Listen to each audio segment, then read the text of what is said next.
Hello കൂട്ടുകാരെ, കൃഷിമിത്രം എന്ന YouTube ചാനലിലേക്ക് എല്ലാവർക്കും സ്വാഗതം. കുറച്ച് ദിവസങ്ങൾക്ക് മുമ്പ് നമ്മൾ ഇതേപോലെ ഒരു വീഡിയോ ഇതിനകത്ത് യൂട്യൂബിൽ അപ്ലോഡ് ചെയ്തിട്ടുണ്ടായിരുന്നു.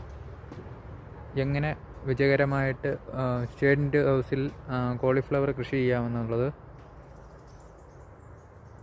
ഇതിൻ്റെ രണ്ടാമത്തെ ഭാഗമാണിത്.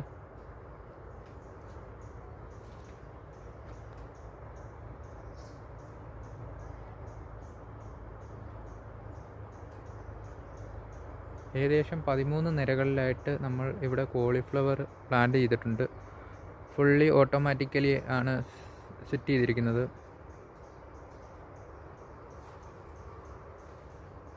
എല്ലാത്തിലും നമ്മൾ ഡ്രിപ്പ് ഇറിഗേഷൻ സിസ്റ്റം ചെയ്തിട്ടുണ്ട്. അതുകൊണ്ട് തന്നെ കറക്റ്റ് നിശ്ചിത ഇടവേളകളിൽ ചെടികളുടെ ചുവട്ടിലായി കൃത്യമായ വെള്ളവും വളവും എത്തിച്ചേരും. നമ്മൾ സെൻസർ സെറ്റ് ചെയ്തിട്ടുണ്ട്. അപ്പോൾ സെൻസർ ഒരു നിശ്ചിത ഇടവേളകളിൽ പ്രവർത്തിക്കുകയും വെള്ളവും വളവും കറക്റ്റായി അതിൻ്റെ ചുവട്ടിൽ എത്തിച്ചേരുകയും ചെയ്യുന്നു. കൂടാതെ പുറത്ത് നമ്മൾ കോളിഫ്ലവർ കൃഷി ചെയ്യുന്നതിനേക്കാളും കൂടുതൽ വിളവ് ഇത്തരത്തിൽ കൃഷി ചെയ്യുമ്പോൾ നമുക്ക് ലഭിക്കുന്നു. ഏകദേശം ഒരു രണ്ട് മാസത്തിൽ കൂടുതൽ പ്രായമായ തൈകളാണ് നിങ്ങളിവിടെ കാണുന്നത്.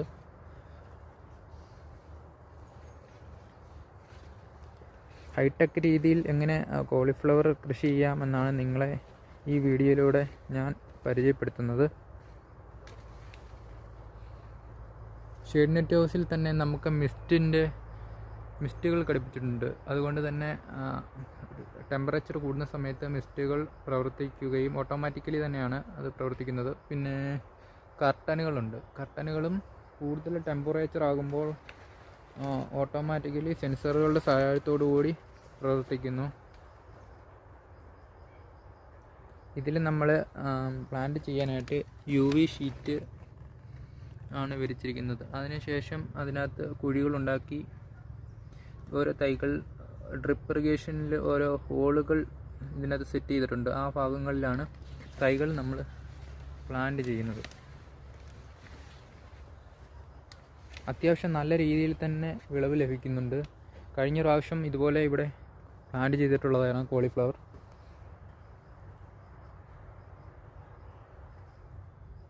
നിങ്ങൾക്ക് കാണാൻ സാധിക്കുന്നതാണ്.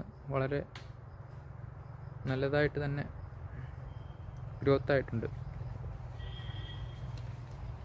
ഏകദേശം ഒരു 2 മാസത്തിനുള്ളിൽ തന്നെ ഇത് ഹാർവെസ്റ്റ് ചെയ്യാൻ സാധിക്കും. ഇപ്പോൾ ഏകദേശം ഹെഡായി തുടങ്ങാറായിട്ടുണ്ട്. ഒരു